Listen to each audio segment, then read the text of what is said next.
Hello everyone, welcome to Sleepy Classes. हमने अभी तक परसेंटेज में जो है देखा कि हमने फ्रैक्शन को कैसे परसेंटेज में चेंज कर सकते हैं या नीड के अनुसार परसेंटेज को फ्रैक्शन में कर सकते हैं। और हमने एक लेक्चर में जो है क्वेश्चंस भी सॉल्व किया। नाउ इस लेक्चर में हम लोग जो है परसेंटेज के ही क्वेश्चन सॉल्व करेंगे, पर जो बाकी एग्ज़ाम में आए हुए क्वेश्चन हैं उनको भी सॉल्व करेंगे, और जो थोड़ा सा टिपिकल क्वेश्चन हो सकता है उसको भी सॉल्व करेंगे। ओके। नाउ इस चैप्टर के बाद आपको जितना भी चैप्टर्स में परसेंटेज का यूसेज आएगा, जहाँ पर भी, चाहे वो टाइम एंड वर्क में हो या स्पीड एंड डिस्टेंस में हो या प्रॉफिट लॉस में हो, आप इस परसेंटेज के कंसेप्ट को, जो कि fraction to percentage and percentage to fraction वाला जो चेंज करना होता है फास्ट एग्ज़ाम में, वो आप कर सकते हैं।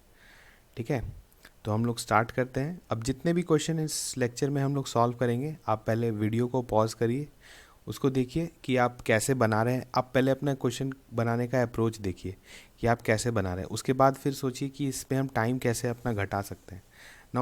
हम लोग ने जो मेथड्स पढ़ा कि जो एक्चुअली में जो फ्रैक्शंस और परसेंटेज का जो रिलेशन होता है, उसको थोड़ा सा एक दो फ्रैक्शन का आपको याद रखना पड़ेगा, तभी आप अपना टाइम सेव कर पाइएगा। क्योंकि अगर वो याद नहीं रहता है तो फिर आपका पूरा पर्पस डिफीट हो जाता है। इसीलिए आपको थोड़ा सा एक दो फ्रैक्शन, जैसे 1/7, 1/8, 1/12 जो हमने डिस्कस किया था, अभी इस लेक्चर में स्टार्टिंग में हम लोग फिर से एक बार उन सब सारे फ्रैक्शंस और परसेंटेज को एक बार देख लेंगे।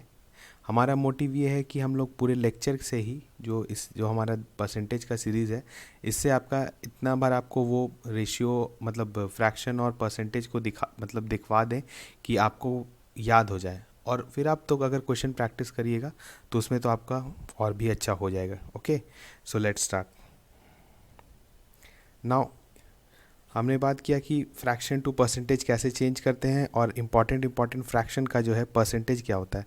फॉर एग्जांपल, हाफ का 50%, 1/3 का 33, 1/3%, 1/4 का 25%, 1/5 का 20%, 1/6। नाउ यहाँ से आता है इंपॉर्टेंट आपका 1/6। आपको थोड़ा सा याद रखना पड़ेगा। 16 2/3%। ठीक है। 1/7 14 2/7%। 1/8 12 1/2%। 1/9 11 1/9%। ओके। और 1/10 तो आप जानते ही हैं। वैसे ही हमारा है 1/11, ये तो आपको 1/9 से याद हो जाएगा, उसी के जैसा है। 1/12 थोड़ा सा याद रखना पड़ेगा, 8 1/3%। 1/13 कोई खास यूज़ का नहीं है आपके।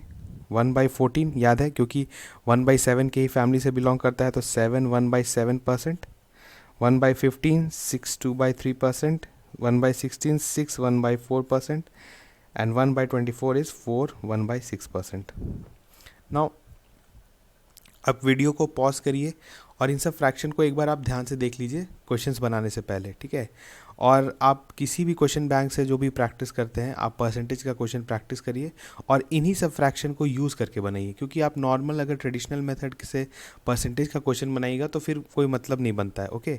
सो आपको क्या करना है कि परसेंटेज में एकदम भी आपको शार्प हो जाना है, एकदम शार्प हो जाना है कि आप कैसे फ्रैक्शन को परसेंटेज में चेंज कर देंगे, और जैसे ही परसेंटेज दिया हुआ है तो उसके अनुसार हम लोग फ्रैक्शन में चेंज कर लेंगे। ओके। सो अब हम लोग क्वेश्चन स्टार्ट करते हैं।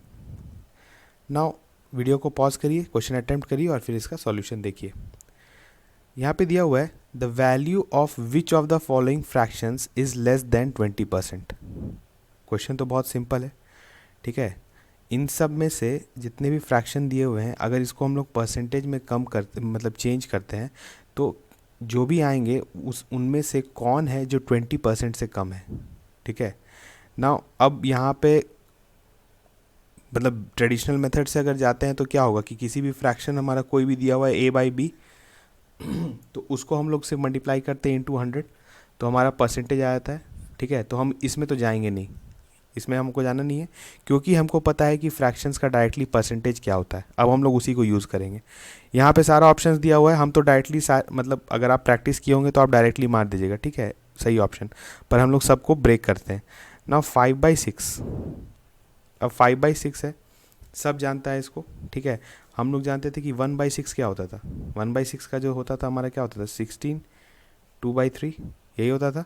तो 16 2/3 को क्या लिख देंगे, मतलब अगर उसको 5 से मल्टीप्लाई करते तो कितना हो जाता था, 80, और ये हो जाता था 10/3। तो हमारा फाइनली जो आ जाता था, याद है ये, इसको अगर हम लोग करते थे तो याद था 83 1/3%।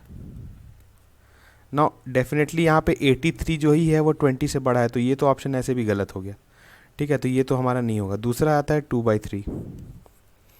ना 1/3 क्या होता था? 33 1/3%। जब उसको 2 से मल्टीप्लाई करेंगे तो क्या हो जाएगा?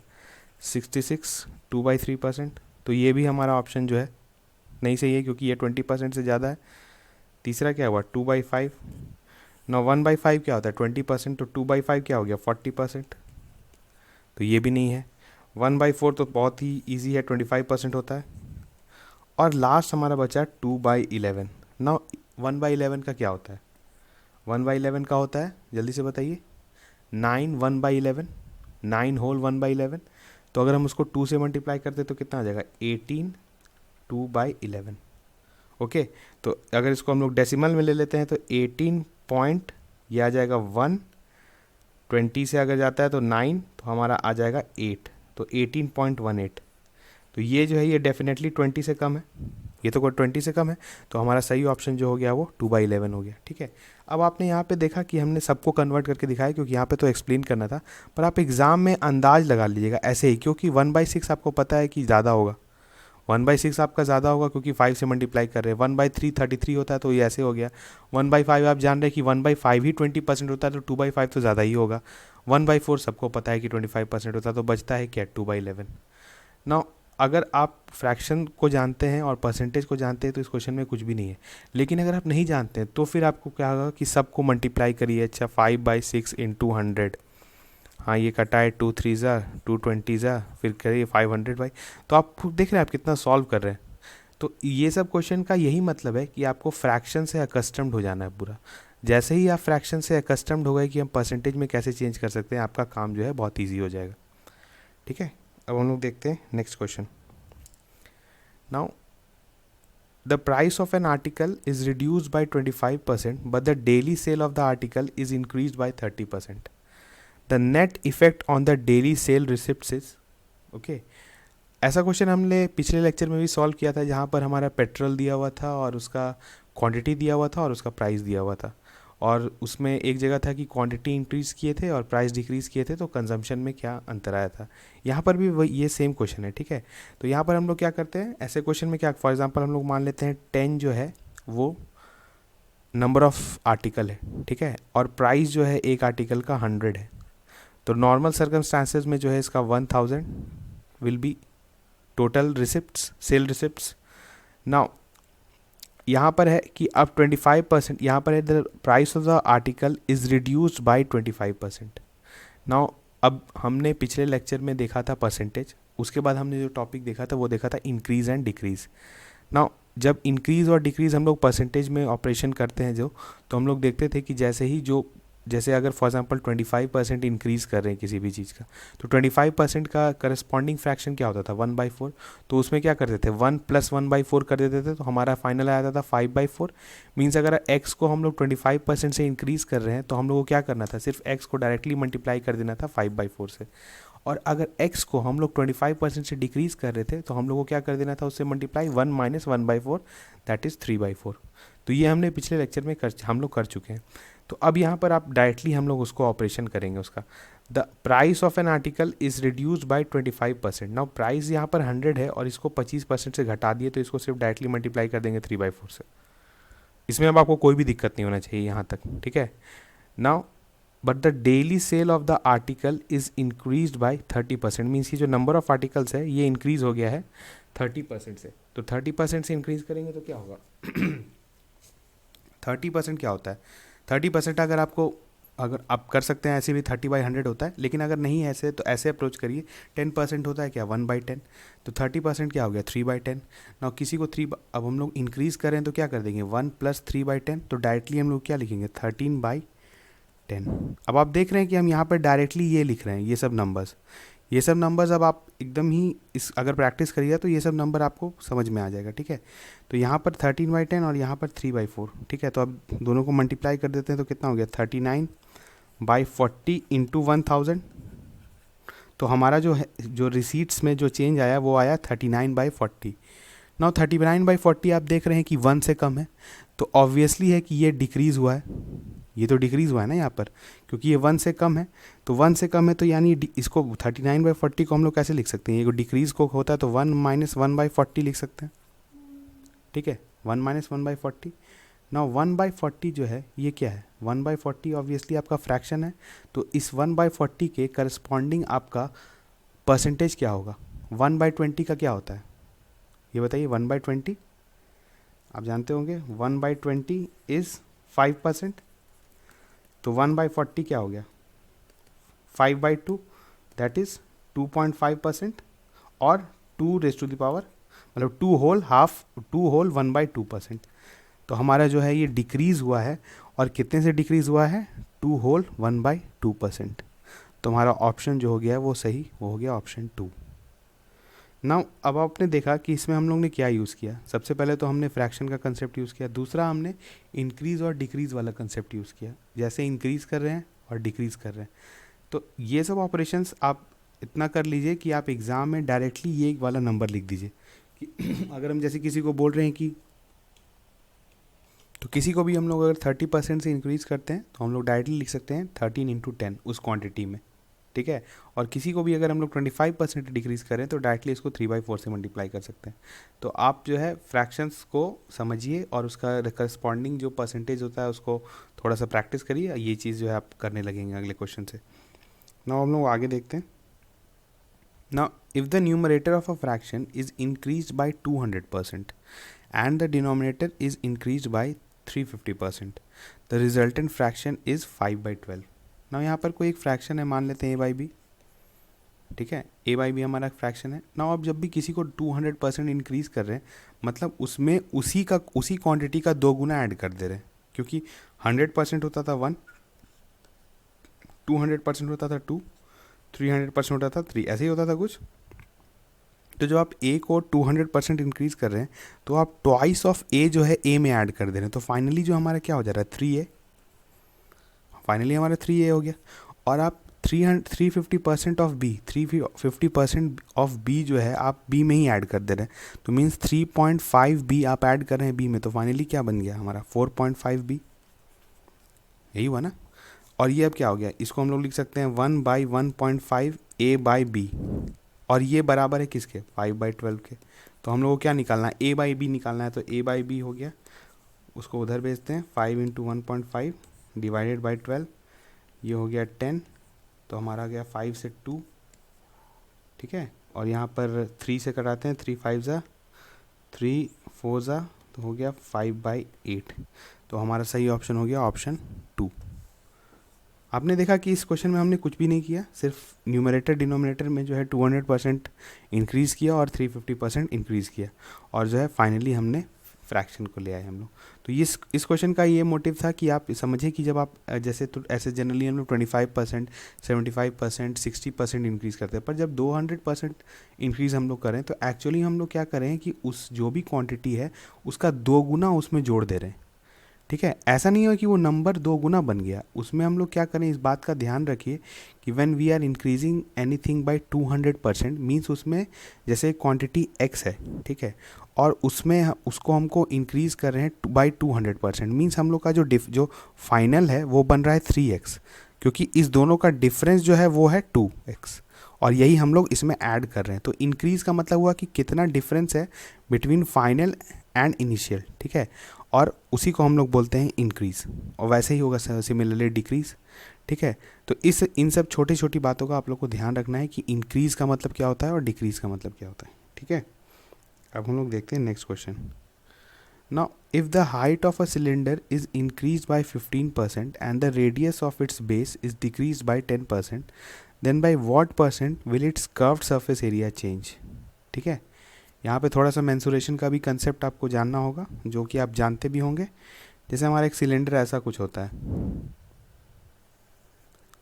ये आपका सिलेंडर होता है, राइट, इसका ये रेडियस होता है, ये हाइट होता है। ना जब हम लोग मेंसुरेशन चैप्टर देखेंगे तो फिर हम लोग पूरे डिटेल में देखेंगे, पर फिर भी आपको एक बार बता देते हैं कि जैसे इसका अगर हम लोग लेते हैं वॉल्यूम, तो हमारा आता है πr²h। Okay, curved surface area एक होता है, जो ये वाला जो कर्व्ड सरफेस होता है टोटल सिलेंडर का, उसका CSA उसको बोलते हैं। तो वो होता है 2πRH, ठीक है। और एक होता है टोटल सरफेस एरिया, इसको बोलते हैं 2πRH प्लस 2πr²। ये जो ऊपर का एरिया है दोनों को ऐड कर देते हैं कर्व्ड सरफेस एरिया में, तो टोटल सरफेस एरिया बन जाता है। नाउ ये सब तो अभी हमें यूज़ में नहीं है, हमारा सिर्फ यूज़ का है CSA, curved surface area. Now curved surface area को हम लोग ऐसे लिखते हैं, देखिए 2π तो ये तो कांस्टेंट है, R और H, ठीक है। Now if a height of a cylinder is increase by 15%, अब किसी भी क्वांटिटी को आप 15% से इंक्रीज कर रहे हैं तो ठीक है, तो अब आपको बताना है कि यहाँ पर क्या करेंगे हम लोग। हमने बहुत सारा एग्जाम्पल अभी तक डिस्कस कर लिया है कि इंक्रीज डिक्रीज करते हैं तो क्या होता है। जब 15% है तो ऑब्वियसली आपका ये कोई डायरेक्ट परसेंटेज नहीं है, आपको याद रखना पड़ेगा कि कितना ये होता है, मतलब फ्रैक्शन कितना होता है। तो 15% का फ्रैक्शन हम लोग कैसे निकाल सकते हैं। 15% का फ्रैक्शन जो है, आप अगर 5% को जानते हैं क्या होता है 1/20, तो 15% को क्या हो जाएगा 3/20। नाउ 3/20 से इंक्रीज़ हुआ है तो 3/20 में क्या कर देंगे 1 + 3/20, तो हमारा फाइनल क्या आ जाएगा 23/20।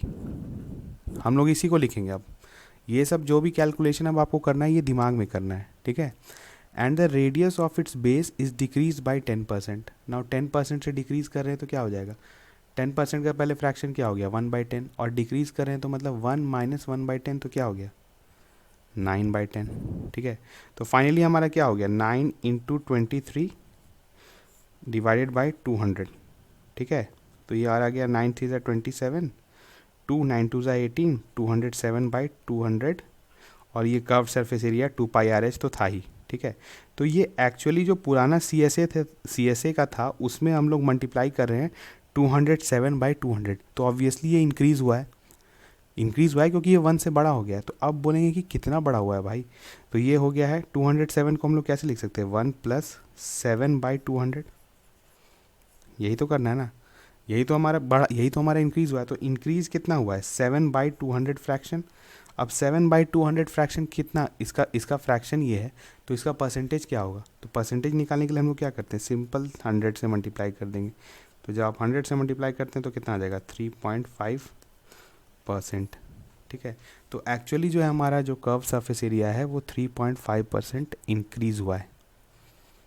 आपने देखा कि हमारा यहाँ कौन सा कंसेप्ट यूज़ हुआ इंक्रीज डिक्रीज का। फिर अगेन तो अगर आपको फ्रैक्शन पता है 15% है, 15% को क्या करेंगे भाई 15/100 कर सकते हैं, तो भी 5 3 = 15 एंड 5 20 कटा के तो आ जाएगा, सेम चीज़ आएगा।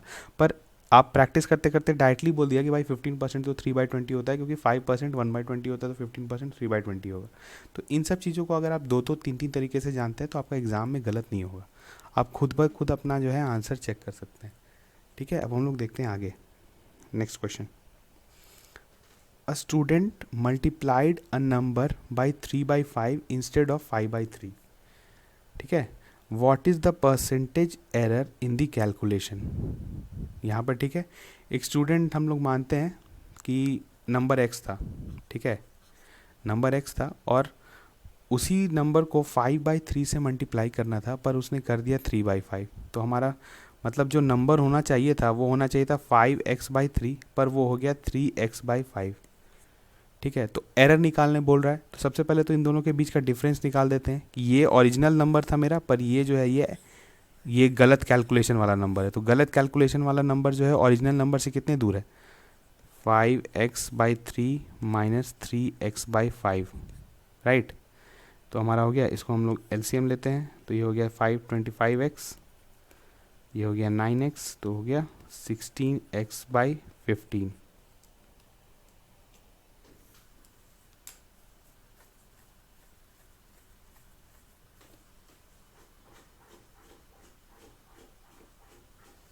नाउ जो हमारा जो एरर आ गया है वो है 16x/15। नाउ हमारा ओरिजिनल नंबर कितना था 5x/3, तो उसके रेस्पेक्ट में ही हम लोग परसेंटेज एरर निकालेंगे। तो 16x/5 डिवाइडेड बाई 5x/3, ठीक है, सॉरी 16x/15 है, ये हो गया, और इंटू कर देंगे 100, तो हमारा आ जाएगा परसेंटेज एरर। तो 3x तो कट गया, 3 ऊपर गया, ये आ गया आपका 16/25 इंटू 100, 25 4 ज़ा, तो हमारा आ गया 64%, राइट। तो हमारा सही ऑप्शन जो है वो ऑप्शन 4 हो गया। यहाँ पर आपने देखा कि यहाँ पे दो कंसेप्ट है कि हमने एरर जो है वो ओरिजिनल नंबर के रेस्पेक्ट में निकाला, क्योंकि हमेशा जो भी हम लोग परसेंटेज निकालते हैं जो कि हम लोग जो बेस नंबर होता है उसके रेस्पेक्ट पे। तो यहाँ पर है कि हमने हमारा जो ओरिजिनल नंबर था वो होना चाहिए था 5x/3, पर वो हो गया 3x/5। तो difference and divided by original number और इंटू 100, तो हमारा परसेंटेज आ गया। ठीक है, इस क्वेश्चन में कुछ वैसा खास नहीं था, लेकिन जो है इस टाइप का क्वेश्चन आपने देख लिया तो आपके लिए अच्छा है। अब हम लोग देखते हैं नेक्स्ट क्वेश्चन। ये क्वेश्चन आपके CGL में आ चुका है 2015 में। A man spend 75% of his income. His income is increase by 20% and he increase his expenditure by 10%। His savings are increase by, ठीक है, a man spends 75% of his income means, जब ये नॉर्मल कंडीशन में जो है हम लोग मान लेते हैं कि उसका इनकम जो है स्टार्टिंग में 100 था। ठीक है, x मानने से अच्छा है यहाँ पर हम लोग 100 मान लेते हैं, हम लोग का कैलकुलेशन ईजी हो जाएगा ना। जब उसका जो उसका इनकम 100 था और वो स्पेंड करता था 75% ऑफ हिज इनकम, मीन्स वो स्टार्टिंग में जो उसका एक्सपेंडिचर था वो था 75 और सेविंग्स जो था वो था 25, क्योंकि जो रेस्ट बचा वो सेव करता था। Now is income increase by 20%। Now जब किसी भी चीज़ को आप इंक्रीज़ करते हैं 20% से, तो उसको हम लोग क्या करते हैं, उसको मल्टीप्लाई करते हैं किससे, 12/10 से करेंगे। तो 12/10 से अगर आप 100 को मल्टीप्लाई करते हैं तो ये कितना बन गया, न्यू इनकम जो हो गया वो हो गया 120। ठीक है, he increase his expenditure by 10%, means जो इसका स्टार्टिंग में एक्सपेंडिचर जो ₹75 था उसको इसने 10% से इंक्रीज़ कर दिया। ना किसी भी चीज़ को हम लोग 10% से इंक्रीज़ करते तो हम लोग क्या करते हैं, उसमें सिर्फ 11/10 मल्टीप्लाई करते हैं। तो हम लोग वही करते हैं, 75 इंटू 11/10, ये हमारा आ जाएगा कितना आ जाएगा, 825/10 मीन्स 82.5, राइट। नाउ 82.5 जो है इसका न्यू एक्सपेंडिचर है, तो 82.5 इसका न्यू एक्सपेंडिचर है। और यहाँ पर हमको क्या निकालना है, हिज सेविंग्स का जो इंक्रीज़ हुआ वो हम लोग को निकालना है। ठीक है, तो जब 82.5 इसका एक्सपेंडिचर हो चुका है तो 120 में हम लोग माइनस कर देते हैं 82.5, तो हमारा कितना आ गया, 5 7, ये बचा, ये हो गया 37.5, राइट। तो 37.5 जो है ये इसका क्या है, न्यू सेविंग्स है। और पुराना सेविंग्स कितना था, 25 है। तो क्योंकि हम लोग को सेविंग का इंक्रीज परसेंटेज निकालना है तो हम लोग को सेविंग के रेस्पेक्ट में निकालना होगा जो पुराना सेविंग है। तो 25 से कितना बड़ा हो गया, ये हो गया 12.5, राइट। तो 12.5 इंक्रीज हुआ विथ रेस्पेक्ट टू 25 इंटू 100, तो आ रहा कितना, ये 2 और ये आ गया 50। तो मीन्स हो गया 50% इंक्रीज इन सेविंग्स। यहाँ पर दो कंसेप्ट यूज़ हुआ हमारा, एक तो इंक्रीज और डिक्रीज वाला जो हम जानते हैं, दूसरा क्या हुआ कि हम लोग को निकालना है इंक्रीज इन सेविंग्स। नाउ जब भी इंक्रीज इन सेविंग्स निकाल रहे हैं, परसेंटेज इंक्रीज इन सेविंग्स, तो हम लोग निकालेंगे किसके रिस्पेक्ट में, जो पुराना सेविंग्स है। नाउ आपको जब कभी भी इंक्रीज या डिक्रीज निकालना होगा तो आपको हमेशा देखना है कि किसके रिस्पेक्ट में पूछ रहा है। तो ये पूछ रहा है कि पिछले सेविंग्स के रिस्पेक्ट में जो न्यू सेविंग है वो कितना बढ़ गया है, तो वही चीज़ हमने यहाँ पर निकाला। ठीक है, अब हम लोग देखते हैं next question. Two numbers a and b are such that the sum of 5% of a and 4% of b is 2/3 of the sum of 6% of a and 8% of b. now यहाँ पर आप देख रहे हैं कि थोड़ा सा कॉम्प्लेक्स कर दिया सेंटेंस, पर हम लोग को क्या करना है, सिंपली प्रोसीड करना है। 5% ऑफ ए को हम लोग क्या लिख सकते हैं, सब लोग हम लोग जानते हैं 5% ऑफ ए इज़ 1/20 होता है, तो हम लोग क्या लिख देते हैं, a/20, राइट। क्योंकि हमको पता है कि 5% का जो है फ्रैक्शन क्या होता है, बी का 4% है, तो 4% ऑफ बी क्या होता है, 4% ऑफ बी इज़ b/25, ये हो गया। ये है 2/3 times of sum of 6% of है। नाउ 6% क्या होता था हमारा, याद करिए कि हमारा 6% क्या होता था। अगर आपको याद नहीं आ रहा है तो आप सिंपली ऐसे भी कर सकते हैं कि जैसे हम नॉर्मली 6% इंटू ए ये कर देते हैं, तो वो होता है जैसे 6% इंटू ए। अगर आपको याद है तो आप बता सकते हैं डायरेक्टली, नहीं तो ऐसा भी है, तो ये हो गया 3/20, राइट। तो हमारा क्या हो गया, 6% of A is actually 3a/20, तो यहाँ पर हमारा हो गया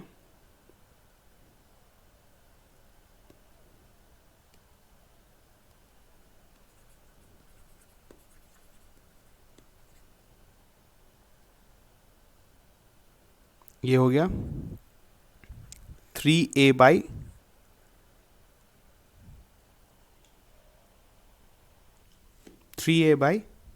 50। ओके, और b का है 8%, तो 8% ले लेंगे तो हमारा आ जाएगा कितना, 8% ऑफ b, तो हो जाएगा 4 से डिवाइड करेंगे तो 2b/25। यही हो गया।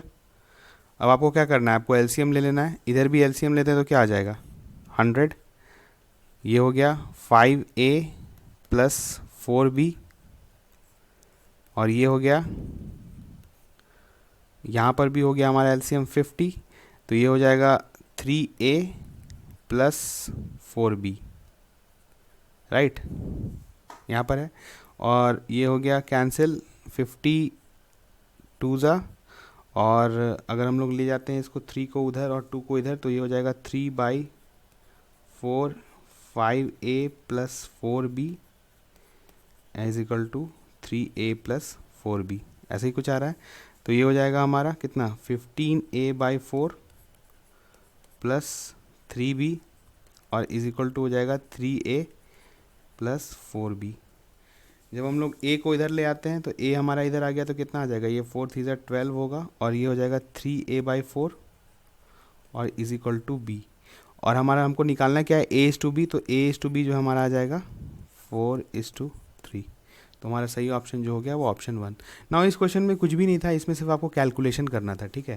थोड़ा सा कैलकुलेशन इंटेंसिव हो गया, थोड़ा इधर उधर करना था, तो आप इसको एग्ज़ाम में कर सकते हैं, ठीक है। इसमें अगर आप लोग यहाँ पर अगर नहीं भी हम लोग करते, जैसे आप यहाँ पे देख रहे हैं कि हमने 5% को डिवाइड कर दिया, 5/100 करने का भी ज़रूरत नहीं था, अगर आप 100 भी छोड़ देते तो सब तरफ सेम हो जाता, ठीक है। तो अब हम लोग देखते हैं next question. The monthly salaries of A and B together amount to rupees 40,000. A spends 85% of his salary and B 95% of his salary. If now their savings are the same, then the salary of A is, ठीक है, यहाँ पर दो A और B है, दो आदमी है, और दोनों का सैलरी जो है मिलाकर 40,000 होता है। तो एक का हम लोग मान लेते हैं X है, ठीक है, तो दूसरे का क्या हो जाएगा 40,000 माइनस X, यही यहाँ पर दिया हुआ है, राइट, 40,000 माइनस एक्स हो जाएगा। और ए जो है स्पेंड करता है 85% of his salary and b 95% of his salary. Means अगर हम लोग बोलते हैं तो ए जो है वो 15% सेव करता है और बी जो है वो 5% सेव करता है, क्योंकि यहाँ पे सेविंग्स के रेस्पेक्ट में ही दिया हुआ है और दोनों का सेविंग्स सेम है। तो ए का अगर हम लोग एक्स माने हैं तो ए का 15% कितना हो जाएगा, 15% हो जाएगा 15x डिवाइडेड बाई 100, जो हम लोग डायरेक्टली लिख सकते हैं 3/20, ठीक है, उसको हम लोग आगे लिखेंगे, और ये हो जाएगा 40,000 माइनस एक्स का 5%, ठीक है, तो ये हो गया 5/100। ओके, तो ये हो जाएगा, इसको बस सॉल्व करना है, इसमें कुछ भी नहीं है, 3x/20, ये हो गया 40,000 माइनस एक्स, ये हो जाएगा 1/20, ठीक है, तो 20 कट गया, राइट, तो हो जाएगा 3x plus x is equal to 40,000, तो 4x इज इक्वल टू 40,000, तो x आ गया 10,000, ठीक है। तो ये बहुत सिंपल सा क्वेश्चन था, लेकिन आपके एग्जाम में आया हुआ है, इसी कारण इसको ले लिए यहाँ पर। तो आप इस तरह का क्वेश्चन आप सॉल्व कर सकते हैं, क्योंकि यहाँ पर कहीं कहीं पर आपको क्या होता है कि क्वेश्चंस जब ज़्यादा परसेंटेज टफ दे देते हैं, टफ क्वांटिटीज़ आ जाता है, जैसे एसएससी या बैंकिंग के क्वेश्चंस जो आते हैं उसको हम लोग बाद में देखेंगे, वैसा क्वेश्चंस जहाँ पर बहुत सारा परसेंटेज का कॉम्प्लेक्स चीज़ दिया हुआ रहता है या फास्ट कैलकुलेशन का ज़रूरत होता है, तो वहाँ पर हम लोग का फ्रैक्शंस जो है बहुत यूज़ आता है। पर नॉर्मल कैलकुलेशन वाला जो क्वेश्चन होता है, जैसा यहाँ पर था, यहाँ पर सिर्फ क्या था कि दो, मतलब ये एकदम नॉर्मल जो क्वेश्चन होता है वैसा क्वेश्चन था। तो इस क्वेश्चन में अगर आप नॉर्मली भी प्रोसीड करिएगा तो आपका क्वेश्चन बन जाएगा, ठीक है। और इसमें आपको बेसिकली ये ध्यान रखना है कि परसेंटेज को आप गलत नहीं लें, ठीक है। कभी कभी सेविंग्स को सोचते हैं, पर हम लोग जो फाइनल एग्ज़ाम में जब हम लोग ले लेते हैं एक्सपेंडिचर को, ठीक है, सोच रहे हैं कि अच्छा सेविंग तो 15% होता है और एक्सपेंडिचर 85% होता है, तो 85% ही हम लोग लिख देते हैं, ठीक है। तो इन सब चीज़ों को हम लोग को एग्ज़ाम में नहीं करना है अगर क्वेश्चन आता है ऐसा तो। और बाकी जो है परसेंटेज का अब कंसेप्ट आपको क्लियर हो गया होगा कि कैसे फ्रैक्शन से परसेंटेज में चेंज करते हैं और परसेंटेज से फ्रैक्शन में चेंज करते हैं, ठीक है। तो अब हम लोग का परसेंटेज इस लेक्चर के बाद ऑलमोस्ट जो है हम लोग परसेंटेज के एंड पे आते हैं। अब हम लोग नेक्स्ट चैप्टर जो है होपफुली वो नंबर सिस्टम स्टार्ट करेंगे, या हो सकता है कि प्रॉफिट लॉस को भी, क्योंकि प्रॉफिट लॉस में भी बेसिकली परसेंटेज का ही कंसेप्ट यूज़ होता है, कुछ और नहीं है। क्योंकि वहाँ पर भी प्रॉफिट का मतलब होता है इंक्रीज़ एंड लॉस का मतलब होता है डिक्रीज़। वहाँ पे भी परसेंटेज का ऐसे ही ऑपरेशन होगा जहाँ पे फ्रैक्शन यूज़ करके हम लोग करेंगे, ठीक है। तो हम लोग अगर होगा तो प्रॉफिट एंड लॉस को पहले ख़त्म कर देंगे क्योंकि वो इससे रिलेटेड चैप्टर है, और फिर हम लोग जो है फिर नंबर सिस्टम स्टार्ट करेंगे, ठीक है। सो थैंक यू, और आप प्रैक्टिस करते रहिए परसेंटेज का क्वेश्चन, चाहे वो प्रीवियस ईयर क्वेश्चन हो या फिर कहीं नया क्वेश्चन, कोई क्वेश्चन बैंक है उससे प्रैक्टिस करिए। और आप जो है फ्रैक्शंस को और परसेंटेज को जितना यूज़ करिएगा आप उतना ईजिली जो है एग्ज़ाम में उनको यूज़ कर पाइएगा, क्योंकि अगर आप उससे प्रैक्टिस नहीं करिएगा तो फिर यूज़ नहीं कर पाएगा। फिर वहाँ पर एग्ज़ाम पर भी आप एक्चुअली वैसे ही करिएगा कि इन 200 या वैसे जो नॉर्मली लोग प्रोसीड करते हैं, ठीक है। सो आप लोग प्रैक्टिस करिए and we will meet in next lecture. Okay, thank you.